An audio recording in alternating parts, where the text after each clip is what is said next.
Pemirsa, kasus gangguan ginjal akut pada anak di Aceh dilaporkan sudah mencapai 26 orang, yang 10 orang diantaranya meninggal dunia.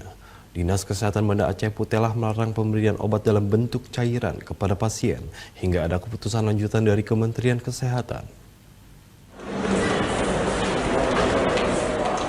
Sebanyak 26 anak yang separuh diantaranya berusia 1 hingga 2 tahun di Aceh dilaporkan menderita gagal ginjal akut, di mana lebih dari 10 penderita dilaporkan meninggal dunia.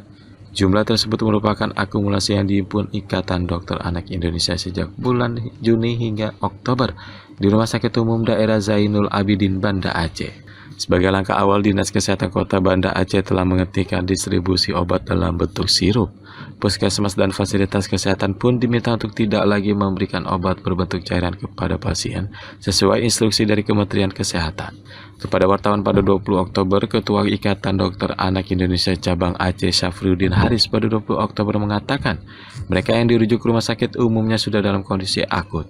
Dengan gejala umum tidak bisa buang air kecil atau volume urin yang keluar sangat sedikit. Jadi kalau kita lihat penyebarannya ini terjadi pada anak usia 1-2 tahun.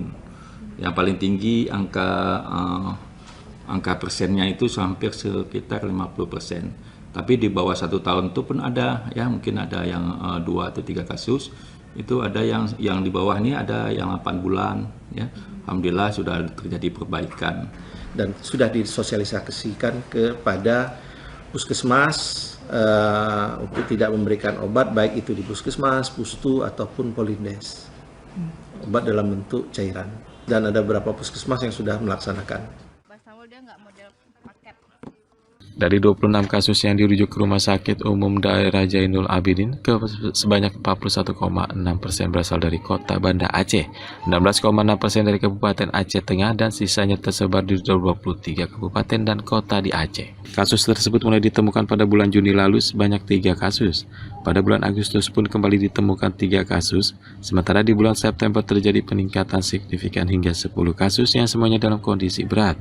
Orang tua diminta untuk tidak panik namun tetap waspada apabila urin anaknya berubah warna dan volumenya berkurang selama 6 hingga 8 jam, dengan segera membawa anaknya ke fasilitas kesehatan terdekat.